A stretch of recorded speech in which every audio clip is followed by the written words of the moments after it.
Hello students. आज की class में हम लोग पढ़ेंगे बीजांड की संरचना यानी स्ट्रक्चर ऑफ ओव्यूल। तो हम लोग जो है बीजांड की संरचना को पढ़ने जा रहे हैं। बीजांड की संरचना यानी स्ट्रक्चर स्ट्रक्चर ऑफ ओव्यूल। तो सबसे पहले तो हम लोग ये समझ लेते हैं ये जो बीजांड है ये होता क्या है और ये व्यवस्थित कहाँ पे होता है। ठीक है, देखो वो हमने आखिरी क्लास में पहले के कुछ क्लासेस में हमने डिस्कस किया है कि सर जी होता क्या है कि जो पुष्प होता है पुष्प के पास स्त्री केशर देखने को मिलता है। आई थिंक बात क्लियर है। पुष्प के पास स्त्री केशर देखने को मिलता है। कुछ इस तरीके की संरचना की क्या है, स्त्री केशर को हमने डायग्राम बनाकर बताया था। तो पुष्प में क्या है, आपको स्त्री केशर देखने को मिलते हैं जिसको आप लोग अंडप भी कह लेते हो और जिसको आप लोग पिस्टिल या फिर कार्पेल भी कह लेते हो। ठीक है, तो ये है स्त्री केशर। और स्त्री केशर के पार्ट्स आप लोगों को अच्छे से पता है कि स्त्री केशर का जो ऊपरी जो लैंडिंग प्लेटफॉर्म है इसको हम लोग कहते हैं वर्तिकाग्र। इसको हम लोग क्या कह लेते हैं, बस वर्तिकाग्र कह लेते हैं या फिर हम लोग इसको अस्टिग्मा कहते हैं। ये जो बीच में ट्यूब लाइक स्ट्रक्चर आपको दिखाई दे रही है इसको हम लोग वर्तिका कहेंगे। इसको हम लोग वर्तिका कहेंगे या फिर हम लोग इसको अस्टाई कहेंगे। वर्तिका कहेंगे या फिर क्या कहेंगे, वो अस्टाई कहेंगे। और नीचे में जो पिस्टिल है, जो कार्पेल है, जो स्त्री केशर है या फिर जिसको हम बीजांड कह रहे हैं, उसके आखिरी में जो इन्फ्लेटेड पार्ट आपको दिखाई दे रहा है इस इन्फ्लेटेड पार्ट को हम लोग नाम देते हैं अंडाशय। इसको हम लोग अंडाशय कहते हैं या फिर आप लोग इसको आप ओवरी कह सकते हो। अंडाशय या फिर इसको क्या कहेंगे, ओवरी कहेंगे। और इस अंडाशय के अंदर आपको एक कैविटी देखने को मिलेगा। ठीक है, इस अंडाशय के अंदर जो है कैविटी देखने को मिलती है। ये जो कैविटी है इसका नाम ऑलरेडी बता चुके हैं। इस कैविटी को कहा जाता है, ये जो कैविटी आप देख रहे हो इस कैविटी को गर्भाशयी गुहा कहते हैं। गर्भाशयी गुहा कहते हैं या फिर इसको ओवेरियन ओवेरियन कैविटी कहा जाता है।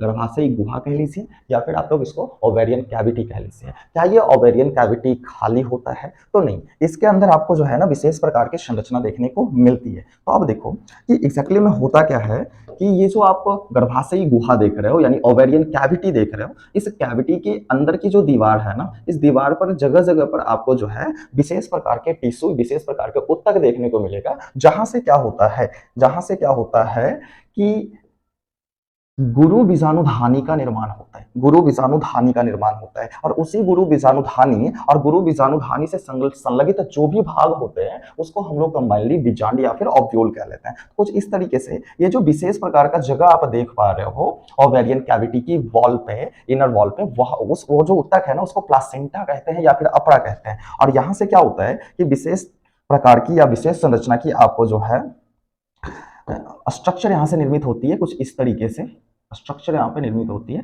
और वो कुछ इस तरीके से आपको जो है ना आवरण के रूप में अंदर में देखने को मिलता है। तो ये जो अंदर में जो स्ट्रक्चर बना है जो कि ओवेरियन कैविटी के अंदर व्यवस्थित है इसी को हम लोग बीजांड कहते हैं। इसको हम लोग नाम क्या दे देते हैं, तो इसको हम लोग बीजांड कह लेते हैं या फिर इसको हम लोग ओव्यूल कह लेते हैं। तो इसको हम लोग बीजांड कह ले या फिर इसको हम लोग ओव्यूल कह लें, बीजांड कह ले या फिर क्या कह ले, ओव्यूल कह ले। आई थिंक इतनी बात क्लियर है। तो हमने क्या बोला कि सर जी जो स्त्री केशर होता है ना उसका जो अंडाशय है, अंडाशय के अंदर आपको जो है लघु बीजाणुधानी देखने को मिलेगा। अंडाशय के अंदर जो गर्भाशयी गुहा है इसके अंदर आपको लघु बीजाणुधानी देखने को मिलेगा जिसमें लघु बीजाणु यानी कि मादा युग्मक का क्या होता है, निर्माण होता है। और ये जो मादा युग्मक बन रहे हैं जिस जगह पे बनेंगे उसके आसपास के सारे क्षेत्र को हम लोग लघु बीजाणुधानी कहेंगे। और लघु बीजाणुधानी से संलगित जो भी भाग आपको देखने को मिलेगा सबको कंबाइनली हम लोग बीजांड कह लेते हैं। तो अपरा से उत्पन्न होने वाली जो लघु बीजाणुधानी है, अपरा हमने किसको कहा, तो ये विशेष प्रकार के ऊतक, ये विशेष प्रकार की ऊतक, ये जो रेड कलर का हमने यहाँ पे शो किया है ये विशेष प्रकार के ऊतक जिससे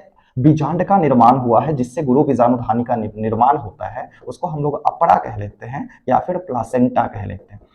अपरा कह लेते हैं, प्लासेंटा कह लेते हैं या फिर इसको नाड़ी भी कहा जाता है। तो अपरा भी कह सकते हो, प्लासेंटा भी कह सकते हो और आप लोग इसको नाड़ी भी कह सकते हो। क्लियर है? तो यही जो संरचना आप देख रहे हो ना अंदर में बीजांड, इसी की डिटेल्ड स्ट्रक्चर हम लोग जो है इस लेक्चर के अंदर करने वाले हैं। तो हम लोग जो है ये बीजांड को बाहर निकालते हैं और बाहर निकालकर इसकी संरचना को डिटेल में समझने का प्रयास करते हैं। तो देखो बउआ, आपने क्या देखा कि ये जो बीजांड है इसकी जो उत्पत्ति हुई है, बीजांड की जो उत्पत्ति हुई है वो गर्भाशयी गुहा, आपने देखा था ना, जो गर्भाशयी गुहा गुहा है, इसमें उपस्थित जो प्लासेंटा है, इससे इसका क्या हुआ है, निर्माण हुआ है। क्लियर है? तो हम लोग पहले क्या करते हैं, प्लासेंटा का पिक्चर बना लेते हैं। तो ऐसे करके आप क्या कर लो, ये चलो एक सिंपल सा यहाँ पर जो है ना कोशिकाओं का समूह, जिसको हम लोग प्लासेंटा कह लेंगे, और इस प्लासेंटा से क्या होता है, गुरु बीजाणु धानी का निर्माण होता है। तो कुछ इस तरीके से निर्मित होगा। पहले जो है ऐसे करके ट्यूब लाइक स्ट्रक्चर बनेंगे, फिर ये ट्यूब लाइक स्ट्रक्चर ऊपर की ओर जाकर बल्स पार्ट का निर्माण करेंगे, फिर ये नीचे की ओर आएंगे,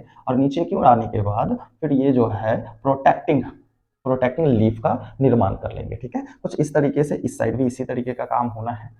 ऐसे करके ये funnel like structure, tube like structure का निर्माण हुआ है, पाइप जैसी संरचना है ये। और फिर यहाँ से क्या है कि इस तरीके से प्रोटेक्टिंग कवर का फॉर्मेशन हुआ है। प्रोटेक्टिंग कवर का क्या हुआ है, फॉर्मेशन हुआ है। तो यहाँ पर आप देख रहे हो कि इस साइड में प्रोटेक्टिंग कवर है और इस साइड भी क्या है, प्रोटेक्टिंग कवर है। ठीक है, तो जनरली क्या होता है कि ये जो प्रोटेक्टिंग कवर है ना ऑब्यूल का, ये किसी में आपको जो है 2 की संख्या में मिल जाते हैं, किसी में 3 की संख्या में मिल जाते हैं, किसी में 1 की संख्या में भी आपको देखने को मिलेंगे, जिसकी डिस्कशन हम आगे करेंगे। फिर हम लोग ऐसा देख पाएंगे कि इसके अंदर जो है और भी लिप्स लाइक स्ट्रक्चर है, और भी जो है पत्तियों जैसी संरचना देखने को मिलेगी, जो कुछ इस तरीके से अरेंज्ड होंगे।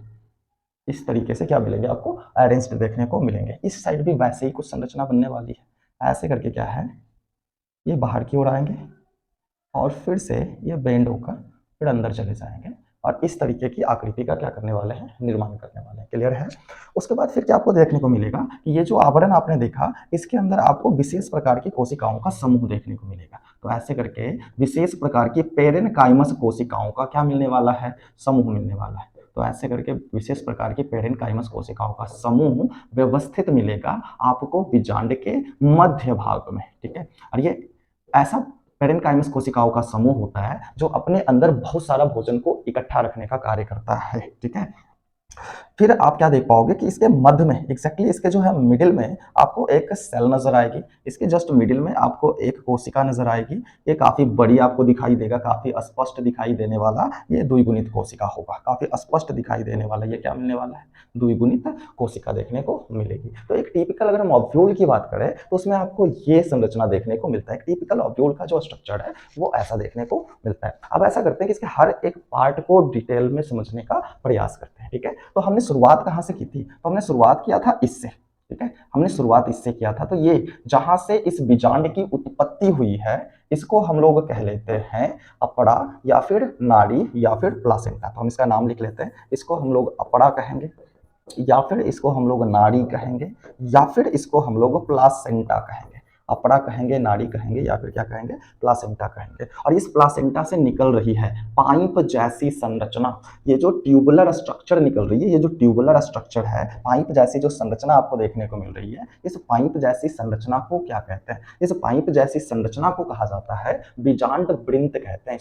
इसको क्या कहते हैं, बीजांड वृंत कहते हैं, या फिर इसको फनिकल कहते हैं। इसको हम लोग बीजांड वृंत कह लेंगे, या फिर क्या कह लेंगे, फनिकल कह लेंगे। ठीक है, अब यहाँ पर देख लो, ये जो फनिकल है एक साइड तो जुड़ा हुआ है अपड़ा से या फिर प्लासेंटा से, दूसरी साइड ये जो जाकर जुड़ा है वो किससे जुड़ा है, तो दूसरी साइड ये जाकर जुड़ा है ऑव्यूल का जो मेन बॉडी है। ऑव्यूल का ये जो आप मेन बॉडी देख रहे हो, इससे जाकर ये क्या हुआ है, कनेक्ट हुआ है। तो ये जहां पे कनेक्ट हुआ है ना, ये जो जहां पे कनेक्ट हुआ है, ये जहां पर आपको ये कनेक्ट होता हुआ दिखाई दे रहा है, तो ये कनेक्शन, ये जंक्शन जहां पर बीजांड वृंत बीजांड के मुख्य शरीर से ओव्यूल के मेन बॉडी से कनेक्ट होती है, यहाँ पर जो जंक्शन बनता है, इस जंक्शन को ही, इस कनेक्शन को ही कहा जाता है, इसको हम लोग नाभिका कह लेते हैं। क्या कह लेते हैं, नाभिका। तो यहाँ पर हम इसका नाम लिख लेते हैं, इसको हम लोग नाभिका कहते हैं, इसको हम लोग नाभिका कहते हैं, या फिर इसको हाइलम कहते हैं। नाभिका कह सकते हो या फिर क्या कहोगे, हाइलम कहोगे। क्लियर है? तो हमने हाइलम, किसको, हाइलम शब्द कहाँ पे यूज किया, तो ये जो प्लासेंटा का स्टॉक है, यानी कि ओव्यूल का जो ये पाइप जैसी संरचना जो कि ओव्यूल को जोड़ रही है गर्भाशयी दीवार के प्लासेंटा से, ये पाइप गर्भाशयी सॉरी ये जो पाइप है यानी कि जो बीजांड वृंत है, वो बीजांड के मुख्य शरीर से जिस जगह पर जुड़ती है, उस जंक्शन को, उस जंक्शन साइट को, उस संधि स्थल को, उस जोड़ को हम लोग नाभिका या फिर क्या नाम दे देते हैं, हाइलम नाम दे देते हैं। चलिए इसे थोड़ा सा अंदर चलेंगे तो हमको क्या दिखेगा, ये पत्ती जैसी संरचना दिखाई दे रही है। दोनों साइड पत्ती जैसी संरचना दिखाई दे रही है। ये जो पत्ती जैसी संरचना है ना, बेसिकली ये प्रोटेक्टिंग पार्ट है। बेसिकली ये क्या है, प्रोटेक्टिंग पार्ट है, क्लियर है। तो ये क्या कर रही है कि ओव्यूल के अंदर जो गुरु बीजाणुधानी है ना, यानी कि मेगा स्पोरेंजियम जो है, इसको प्रोटेक्शन देने का काम कर रही है। ये जो प्रोटेक्टिंग कवर है, इस प्रोटेक्टिंग कवर को अध्यावरण कहते हैं। और सामान्यतः आवृत बीजी जो पादप होते हैं ना, उस आवृत बीजी पादप के बीजांड में आपको दो अध्यावरण, दो इंटीगुमेंट देखने को मिलते हैं। बाहर वाले को बाह्य अध्यावरण कहेंगे, अंदर वाले को अंत अध्यावरण कहेंगे। ये जो बाहर आपको दिखाई दे रहा है, इसको आप बाह्य अध्यावरण कहिए, इसको आप लोग बाह्य अध्यावरण कहिए, ठीक है। या फिर आप इसको आउटर इंटीगुमेंट कहेंगे, आउटर इंटीगुमेंट कहेंगे, बाह्य अध्यावरण कहेंगे, या फिर इसको आउटर इंटीगुमेंट कहेंगे। और जो अंदर वाला दिखाई दे रहा है, ये जो अंदर वाला है, इसको आप लोग अंतः अध्यावरण कहेंगे, अंतः अध्यावरण कहेंगे, या फिर इसको इनर इंटीगुमेंट कहेंगे, इंटीगुमेंट कहेंगे, ठीक है। तो अंदर वाले को इनर और बाहर वाले को क्या कहेंगे, आउटर इंटीगुमेंट कहेंगे। ओवरऑल कंक्लूजन क्या है, तो ये क्या है, प्रोटेक्टिंग लेयर है। प्रोटेक्टिंग लेयर को क्या कहेंगे, ओव्यूल का जो प्रोटेक्टिंग कवर होता है उसको अध्यावरण कहा जाता है। तो दोनों को अगर एक शब्द में बोला जाए तो ये है क्या, तो ये है अध्यावरण, या फिर ये है इंटीगुमेंट है, इंटीगुमेंट है, क्लियर है। जनरली ऐसा देखने को मिलता है, क्या देखने को मिलता है कि जो आवृत बीजी पादप होते हैं ना, जो आवृत बीजी पादप होते हैं, ठीक है, जो आवृत बीजी पादप होते हैं, यहाँ पर मैं लिख देता हूँ, जो आवृत बीजी पादप होते हैं, आवृत बीजी पादप होते हैं, यानी कि जो एंजियोस्पर्मिक प्लांट्स होते हैं, जो एंजियोस्पर्मिक प्लांट्स होते हैं, जनरली इनके जो अध्यावरण है, यानी आवृत बीजी पादप का जो बीजांड है, इनके बीजांड में आपको दो अध्यावरण देखने को मिलेगा। सामान्यतः मोस्ट ऑफ द केस में आपको दो अध्यावरण देखने को मिलता है। तो अगर अध्यावरण की संख्या दो है ना, तो वैसे ओव्यूल को हम लोग द्विअध्यावरणीय बीजांड कह लेते हैं, या फिर बाइटैगमिक ओव्यूल कहते हैं। तो जनरली ऐसा क्वेश्चन पूछ लेते हैं कि बताइए द्विअध्यावरणीय बीजांड जो है हमें निम्न में से किस में देखने को मिलता है। तो द्विअध्यावरणीय बीजांड सामान्यतः आपको आवृत बीजी पादप यानी पुष्पीय पादप में देखने को मिलता है, ठीक है। तो ये तो पहली बात हो गई। दूसरी बात कर लेते हैं कि एक अध्यावरणीय बीजांड भी आपको कभी कभी देखने को मिलेगा। एक अध्यावरणीय मतलब ये जो कवर है ना, इसकी संख्या कितनी होनी है, एक होनी है, ठीक है। तो जो अनावृत बीजी पादप होते हैं ना, जो अनावृत बीजी पादप होते हैं, जो अनावृत बीजी पादप होते हैं, जिसको हम लोग जिम्नोस्पर्मिक प्लांट्स कहते हैं, जिम्नोस्पर्मिक प्लांट्स कहते हैं, इसके जो अध्यावरण है, सामान्यतः कुछ एक्सेप्शंस आपको मिलेंगे, but most of the case में अनावृत बीजी पादप का अगर आप बीजांड देखते हो तो उनके बीजांड में सिर्फ और सिर्फ एक अध्यावरण देखने को मिलेगा। मतलब इनके जो अध्यावरण होते हैं, इनका जो बीजांड होता है एक अध्यावरणीय होंगे, इनका बीजांड एक अध्यावरणीय होते हैं, ठीक है। तो ये क्वेश्चन आपसे पूछा जा सकता है कि बताइए कि एक अध्यावरणीय बीजांड सामान्यतः किन पादपों में देखने को मिलता है। तो जो भी अनावृत बीजी पादप है, जिम्नोस्पर्मिक प्लांट्स है, जिसमें बीज तो लगते हैं लेकिन पुष्प का निर्माण नहीं होता, वैसे पौधे में आपको जो है अनावृत बीजी पादप, वैसे पौधे में आपको जो है एक अध्यावरणीय बीजांड यानी कि यूनिटैगमिक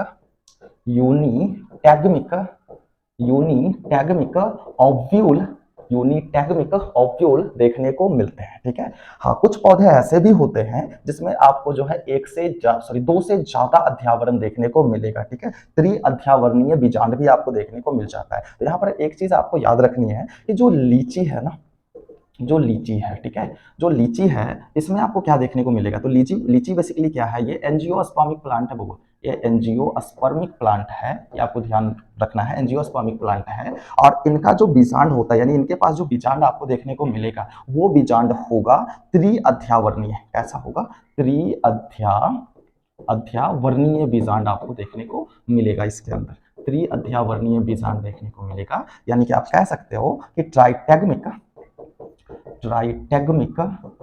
ओव्यूल इनके अंदर देखने को मिलता है। तो स्पेशली आपको लीची के बारे में ध्यान रखना है, ठीक है। ये हमने क्या बोला कि जो लीची है ना, जो लीची है अगर लीची के पौधा देखा जाए तो वो किस प्रकार का पौधा है, तो वो आवृत बीजी पादप है, पुष्पीय पौधा है। और इसका स्पेशलिटी है कि इनके पुष्प के अंदर जो बीजांड होते हैं ना, वो बीजांड के पास 3 अध्यावरण होता है। इसीलिए हम कहते हैं कि लीची का जो बीजांड है वो त्रि-अध्यावरणीय बीजांड है या ट्राइडेमिक ओव्यूल होता है। आई थिंक इतनी बात क्लियर है। तो हम आगे बढ़ते हैं। अब जरा सा यहाँ पर ध्यान दीजिए, जब हमने अध्यावरण को समझ लिया तो आप ऐसा देख पा रहे हो, ठीक है, आप ये देख पा रहे हो कि किसी एक जगह ऐसा है जहां पर अध्यावरण अनुपस्थित है, ठीक है। अब देखो ये अध्यावरण आया और इस जगह पर अध्यावरण है ही नहीं, मिडिल में अध्यावरण है ही नहीं। यहाँ पर जो है ना, अध्यावरण के ऑप्शंस के कारण एक पोर बन रहा है, एक छिद्र का क्या हो रहा है, निर्माण हो रहा है, ठीक है। ये जो छिद्र है ना, अध्यावरण की अनुपस्थिति के कारण ये जो छिद्र बन रहा है, इस छिद्र के द्वारा बीजांड के अंदर प्रवेश किया जा सकता है। मतलब ये बीजांड में प्रवेश करने का द्वार है, इसीलिए हम इसको बीजांड द्वार कह लेते हैं। क्या कह लेंगे बउआ, बीजांड द्वार कह लेंगे, या फिर इसको माइक्रोपाइल कहते हैं। काफी छोटा होता है, काफी माइक्रो होता है, माइक्रोपाइल कह लेते हैं, बीजांड द्वार Sorry. कह लो या फिर ये माइक्रोपाइल कह लो, आप ध्यान रखना। आगे हम बात करेंगे कि अलग अलग प्रकार के ऑब्यूल देखने को मिलती है, अलग अलग स्थिति में ऑब्यूल आपको देखने को मिलेगा। यहाँ पर जो ऑब्यूल हमने बनाया है उसका बीजांड नीचे की ओर है, क्लियर है। तो बीजांड द्वारीय सिरा जिस तरफ होगा ना, वो बीजांड का शीर्ष भाग होगा। बीजांड द्वारीय सिरा जिस तरफ मौजूद होगा वो बीजांड का शीर्ष भाग होगा, ठीक है। तो चलिए हम यहाँ पे लिख लेते हैं कि बीजांड द्वार जो है हमेशा बीजांड के शीर्ष भाग को, यानी एपिकल पार्ट को डिनोट करता है। और जिस तरफ ये मौजूद होगा उस साइड को हम लोग कह लेंगे बीजांड द्वारीय सिरा कह लेंगे, बीजांड द्वारीय सिरा कह लेंगे। या फिर हम लोग इसको जो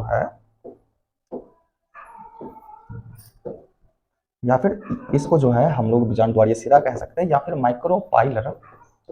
माइक्रोपाइलर इंड कह सकते हैं, ठीक है। तो 3 चीजें आपको ध्यान रखनी है कि ऑब्यूल का वह जगह जहां पर अध्यावरण अनुपस्थित होता है उस जगह को हम लोग बीजांड द्वार कह लेते हैं। बीजांड द्वार जिस तरफ भी मौजूद होगा वो बीजांड का शीर्ष भाग होगा, और जिस तरफ बीजांड मौजूद होगा बीजांड के उस सिरे को हम लोग बीजांड द्वारीय सिरा या फिर माइक्रोपाइलर इंड कह लेते हैं, क्लियर है। अब थोड़ा सा अंदर चलते हैं। इसके थोड़ा सा जब हम लोग अंदर चलेंगे, या फिर आप ऐसा कर लो, हम जस्ट बीजांड द्वार के ऊपर वाले अपोजिट वाले पार्ट की बात कर लेते हैं, ठीक है। तो ये जो अपोजिट में आपको पार्ट दिख रहा है ना, बीजांड द्वार का जस्ट उल्टा साइड जो पार्ट दिख रहा है, इसको हम लोग निभाग कह लेते हैं। इसको हम लोग क्या कह लेते हैं, निभाग कह लेते हैं, या फिर इसको कैलेजा या फिर चैलेजा कहा जाता है। इसको आप लोग निभाग कह सकते हो, कैलेजा कह सकते हो, या फिर चैलेजा कह सकते हो। तो अगर आपसे पूछे ये चैलेजा क्या होता है, तो आपको सिंपली आंसर करनी है कि बीजांड के का जो बीजांड द्वारीय सिरा है, इसके जस्ट अपोजिट में आपको जो है ना फुला हुआ बल्ज पार्ट देखने को मिलेगा। जो बेसल पार्ट होगा ना, आधारीय भाग जो होगा बीजांड का, उसको हम लोग निभाग कहते हैं, ठीक है। तो निभाग जो है हमेशा ध्यान रखना है, निभाग हमेशा देख रहे हो ये मस्कुलर पार्ट है, यहाँ पे काफी ज्यादा जो है ना मोटी भाग है, उभरा हुआ सिरा आपको देखने को मिल रहा है। तो निभाग जो है वो बल्ज पार्ट होता है। और हमेशा ध्यान रखना कि अगर बीजांड द्वार जो है बीजांड के शीर्ष को प्रदर्शित कर रहा है, तो जो निभाग होगा वो हमेशा और हमेशा बीजांड के आधार को प्रदर्शित करेगा। यानी कि इस साइड जो है बीजांड का आधारीय भाग है, यानी कि बेजल पार्ट है।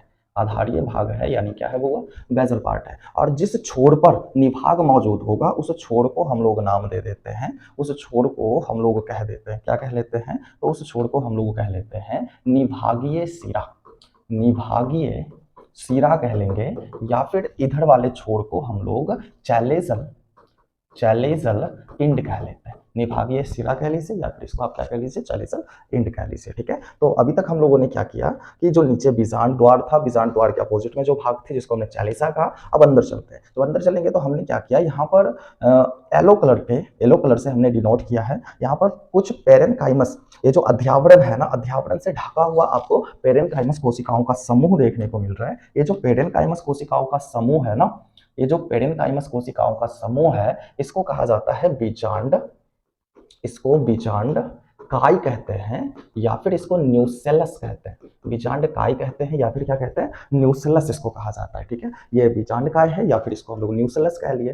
फिर क्या होने वाला है कि इसके अंदर जो है ना बहुत सारा भोजन इकट्ठा होता है, ये चीज ध्यान रखना है। ठीक है, इसके अंदर बहुत सारा भोजन इकट्ठा होता है और वो भोजन किसके लिए है, मध्य में ये जो बड़ी कोशिका दिख रही है ना, ये बड़ी कोशिका आगे चलकर क्या करने वाली है, ये अर्धसूत्री विभाजन करेगी और भ्रूण कोश यानी एम्ब्रियो सैक तथा गुरु बीजाणु अर्थात मेगास्पोर का ये निर्माण करेगी। तो जब ये भ्रूण कोश और गुरु बीजाणु का निर्माण कर रही होगी तो उस दौरान इसको पोषण की जरूरत होगी और इसको पोषण देने के लिए बीजांड काय की कोशिकाओं ने क्या किया, अपने अंदर भरपूर भोजन को इकट्ठा करके रखा है। ठीक है, तो चूंकि बीजांड काय का काम होता है वृद्धिशील भ्रूण कोश को पोषण देना, इसीलिए बीजांड काय जो है वो बीजांड के अंदर का ऐसा उत्तक है जिसका काम है पोषण देना, इसीलिए बीजांड काय को पोषकीय उत्तक भी कहा जाता है। बीजांड काय को क्या कह लेते हैं, पोषकीय उत्तक भी कह लेते हैं। तो चलिए हम यहाँ लिख लेते हैं बीजांड काय क्या है, तो बीजांड काय बीजांड के अंदर की पोषकीय उत्तक है, पोषकीय उत्तक है यानी कि न्यूट्रिटिव टिश्यू है। आप न्यूट्रिटिव लेयर भी कह सकते हो, न्यूट्रिटिव टिश्यू भी कह सकते हो, जिसका काम होता है डेवलपिंग जो एम्ब्रियो सैक है उसको न्यूट्रिशन देने का काम है। क्लियर है। फिर आप देख पाओगे, क्या देख पा रहे हो कि इसके मध्य में आपको एक बड़ी सी कोशिका दिखाई दे रही है। ठीक है, इस बड़ी सी कोशिका का ही काम है कि ये आगे चलकर क्या करेंगे, ये आगे चलकर क्या करने वाले हैं, तो ये आगे चलकर भ्रूण कोश और मादा युग्मक अर्थात गुरु बीजाणु का क्या करेंगे, निर्माण करेंगे। तो इसीलिए इसको जो है, ये जो कोशिका बड़ी सी दिख रही है आपको मध्य में सुस्पष्ट जो बड़ी सी कोशिका दिखाई दे रही है, इस कोशिका को कहते हैं, क्योंकि गुरु बीजाणु बनाएगा इसीलिए इसको गुरु बीजाणु मातृ कोशिका कह लेते हैं, मातृ कोशिका कह लेते हैं। आप इसको गुरु बीजाणु मातृ कोशिका भी कह सकते हो, आप इसको जो है इसको जो है दीर्घ बीजाणु मातृ कोशिका भी कह सकते हो, बृहद बीजाणु मातृ कोशिका भी कह सकते हो। ठीक है, कोई भी नाम लो एक ही चीज है, गुरु बीजाणु मातृ कोशिका या फिर megaspore mother cell, megaspore mother cell हम इसको कहेंगे। ठीक है, जो कि आगे चलकर क्या करने वाली है, ये मेगास्पोर मदर सेल ही आगे चलकर क्या करेंगे, तो मेगास्पोर मदर सेल आगे चलकर दो स्ट्रक्चर को बनाएंगे। बेसिकली स्ट्रक्चर तो एक ही होगा लेकिन जिसके अंदर दो चीजें आपको जो है ना नोटिस करने वाली होगी। ठीक है, तो ये बनाएंगे भ्रूण कोश बनाएंगे जिसको हम लोग एम्ब्रियो सैक कहेंगे, भ्रूण कोश बनाएंगे जिसको हम लोग क्या कहेंगे, एम्ब्रियो सैक कहेंगे। और दूसरी चीज, इस एम्ब्रियो सैक के अंदर मादा युग्मक होगा, इसका मादा युग्मक होने वाला है, तो इस पौधे का मादा युग्मक जो है उसका निर्माण वही बड़ी कोशिका करेगी। ठीक है, मादा युग्मक और पौधे के मादा युग्मक को हम लोग गुरु बीजाणु कहते हैं, पता है ना आपको, अंड कोशिका भी कह सकते हो, गुरु बीजाणु भी कह सकते हो। तो ये गुरु बीजाणु यानी कि मेगास्पोर का ये क्या करने वाले हैं, निर्माण करने वाले। ये मेगास्पोर को ही हम लोग जो है अंड कोशिका भी नाम दे देते हैं, इस मेगास्पोर को हम लोग जो है अंड कोशिका भी कह लेते हैं और एक सेल भी कह लेते हैं। ठीक है, तो ये आगे चलकर ऐसा करने वाला है। कैसे करेगा, जब लघु बीजाणु मातृ कोशिका गुरु बीजाणु मातृ कोशिका, जब गुरु बीजाणु मातृ कोशिका गुरु बीजाणु जनन की प्रक्रिया संपादित करेगी तब जाकर ये जो है भ्रूण कोश और फिर गुरु बीजाणु का यह निर्माण करेंगे। क्लियर है। तो आगे चलकर ये जो संरचना आप देख रहे हो, ठीक है, तो आप जरा से एक चीज याद करो कि आप जब पढ़ रहे थे परागकोश की संरचना, तो परागकोश की संरचना में आपने क्या देखा था, परागकोश की संरचना में आपने क्या देखा, चलिए एक चीज यहाँ पर हम क्लेरिफाई कर देते हैं। परागकोश की संरचना में आपने ये देखा था कि टैपिटम था, तो टैपिटम की दीवार और टैपिटम के अंदर व्यवस्थित जो बीजाणुजनक उत्तक थे, स्पोरोजिनस टिश्यू थे, वो सबको कंबाइनली हमने कहा था कि ये लघु बीजाणुधानी है। यहाँ पर भी तो वैसे ही कुछ चीजें नजर आ रही है कि सर जी ये जो है, ये जो आप देख रहे हो, ठीक है, ये पोषण देने वाली उत्तक है और ये जो है मादा युग्मक का निर्माण करने वाली उत्तक है। तो क्या इस पूरी संरचना को हम लोग गुरु बीजाणुधानी नहीं कह सकते? ये पूरी संरचना को, चलिए ब्लू से ही दिखा देते हैं, ये पूरी संरचना को, इसके अंदर की जो भी संरचनाएं आपको दिख रही है, क्या हम इसको गुरु बीजाणुधानी नहीं कह सकते? गुरु बीजाणुधानी, या फिर हम इसको कह सकते हैं मेगा स्पोरेंजियम कह सकते हैं। क्यों? क्योंकि इसके पास पोषण देने वाली उत्तक है और बीच में ऐसी कोशिका है जो आगे चलकर गुरु बीजाणु का क्या करने वाली है, निर्माण करने वाली है। तो हमने इसको गुरु बीजाणुधानी कहा। इसी तरीके से हमने कहा था ना, आप याद करो जरा सा, कि ये टैपिटम है और इसके अंदर जो है स्पोरोजिनस टिश्यू है परागकोश के अंदर। ठीक है, स्पोरोजिनस टिश्यू है यानी बीजाणुजनक उत्तक है, लघु बीजाणुजन उत्तक है। तो हमने क्या कहा कि सर जी ये जो है ये है टैपिटम और इसके अंदर जो है परागकण का निर्माण करने वाली कोशिकाएं हैं और कंबाइनली इसको हमने क्या नाम दिया था, इसको हमने बोला था लघु धानी कहा था। तो अगर हम इसको लघु बीजाणुधानी कह सकते हैं, तो क्या हम इसको जो है गुरु बीजाणुधानी नहीं कह सकते? बिल्कुल कह सकते हैं। तो अगर आपसे डेफिनेशन पूछे कि आप बताओ कि ये जो है बीजांड होता क्या है, ठीक है? तो आप सिंपल सा आंसर करोगे, सर जी ये जो आप गुरु बीजाणुधानी देख रहे हो ना, गुरु बीजाणुधानी और गुरु बीजाणुधानी से संलगित जो भी अंग होंगे सबको हम लोग बीजांड कहेंगे या फिर क्या कह लेंगे, ऑब्यूल कह लेंगे। तो चलिए इसके एक स्लाइड में लाने का प्रयास करते हैं ताकि आप एक बेहतर स्क्रीनशॉट ले पाओ, ठीक है?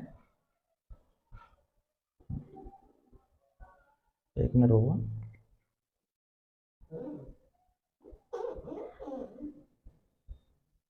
हाँ, तो इस तरीके से लगभग जो भी चीज़ें हमने बताई है वो इस एक स्लाइड में आ गई है। आप चाहो तो आप इसका स्क्रीनशॉट ले सकते हो, क्लियर ना? तो इन चीज़ों को आपको क्या करनी है, एनसीईआरटी के अकॉर्डिंग आपको एक बार रीड कर लेनी है।